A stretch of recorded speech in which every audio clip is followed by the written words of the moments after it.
So ito, bali dito tayo sa Quezon City. So ito ngayon natin. Pang button hole niya, attachment. Bali nagpapatid daw ito. Papatid. Tingnan natin. Yung gawa nila. Attachment button so, o button hole.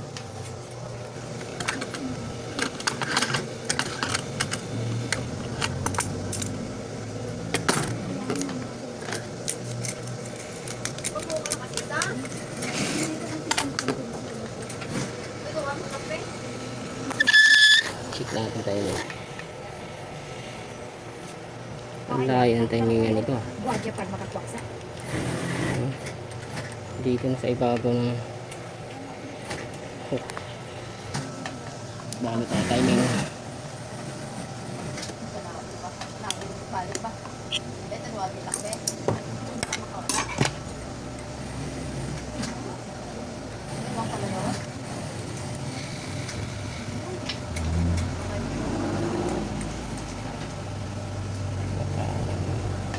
Tama na.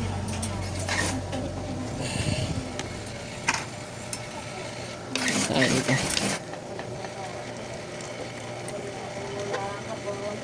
Masyadong mababa. Ready ba? Angat natin ito.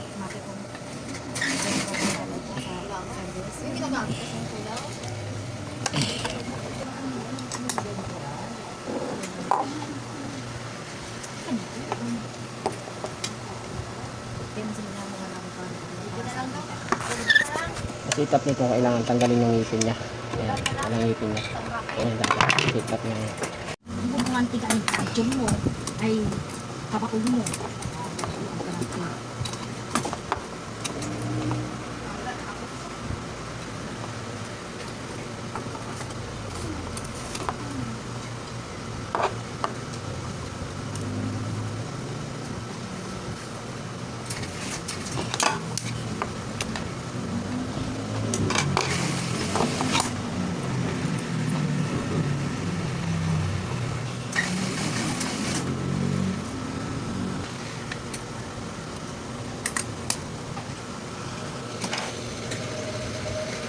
Dito muna tayo.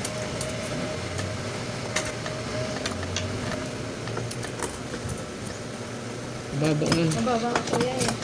Pag sa pantalo na po, Baba. hindi na po magkasya.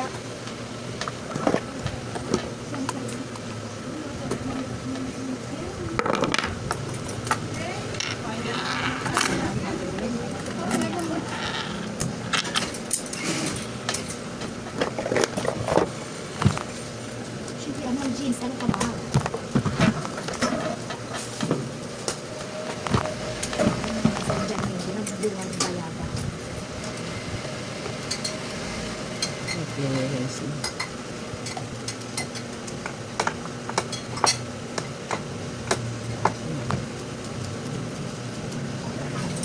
Likod dito. So ito, malaki na ito, mataas na siya. Bali dito tayo sa likod na bagas. So yun, may tornilyo ito. Ito, yung binaba natin, inikot natin yung inikot pababa. Hindi pa naman siya gaano maklearance yung pinaka angles na to. So yung tornilyo, tataas na lang natin ito.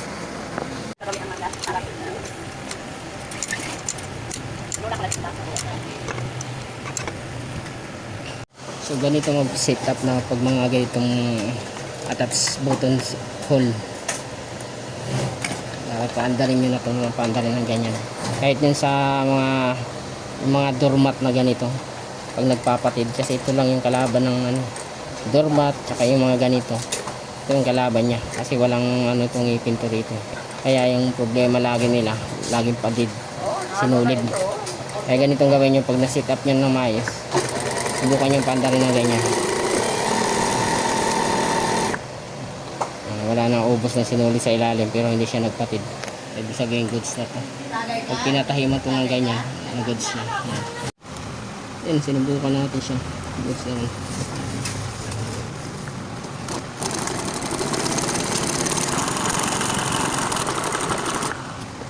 Yan naman kung bibili natin dito. Goods.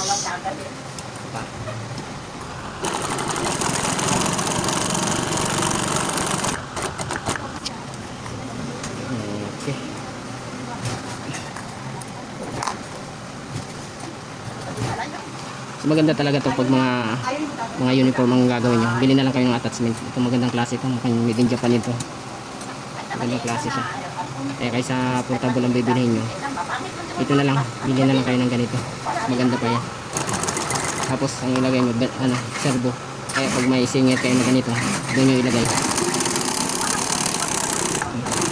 Goods. Hindi na siya nagpatid. Okay. Subukan natin.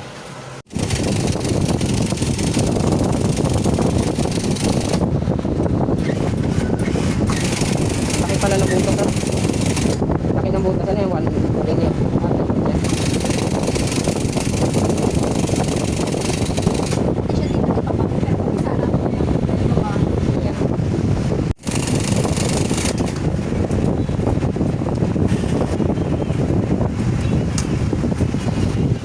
Uniform gawa.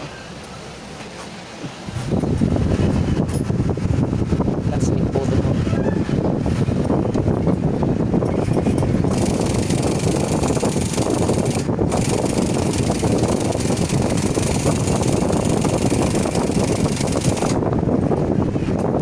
Ay, tansya na. Butas. Sukat.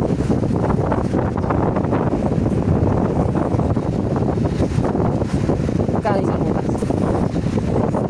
Tama, isa. Pala.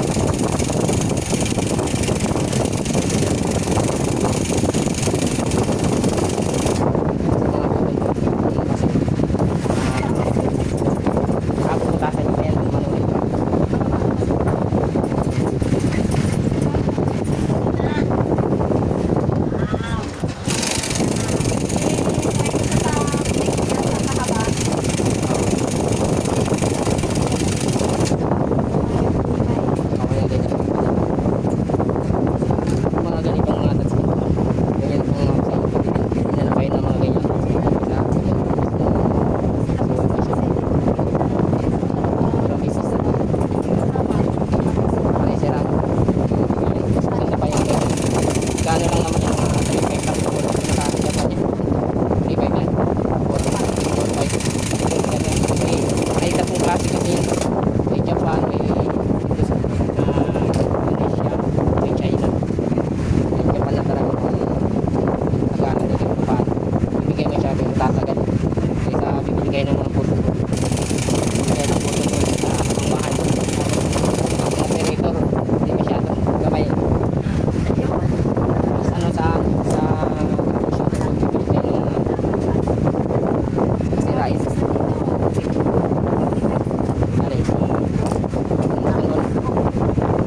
Sana yun, kailangan natin. Pinili ka lang. Kaya mas maganda pa talaga kayo.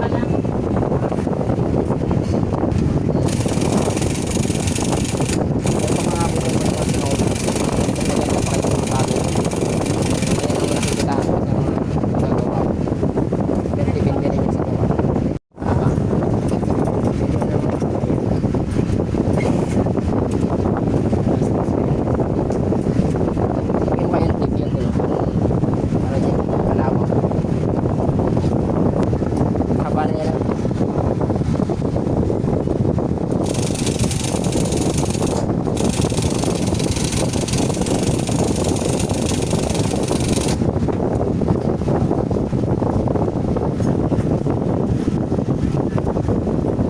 Ilang butas yan?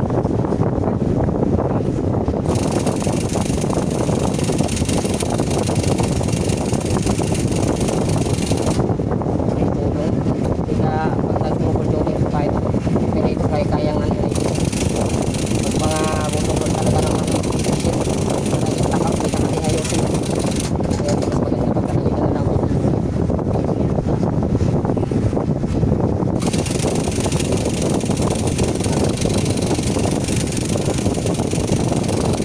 kalaban mo lang yung patigan sila kaya lagi ang kalaban mo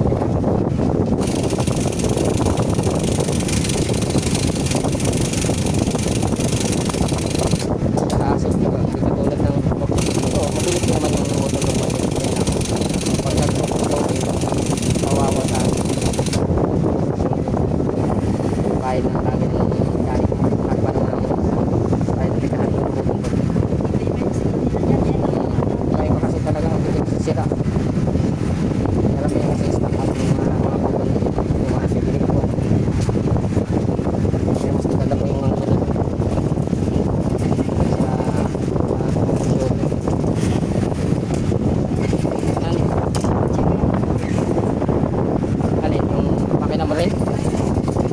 tanong sira no? Ay, kabit ko naman. Balik ko na pala. Ano tayo na?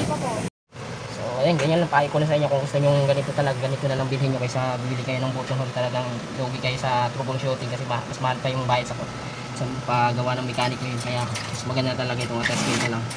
Yan sa inyo, pahay ko lang naman yan kung gusto nyo sundin. So, ayan, like pares.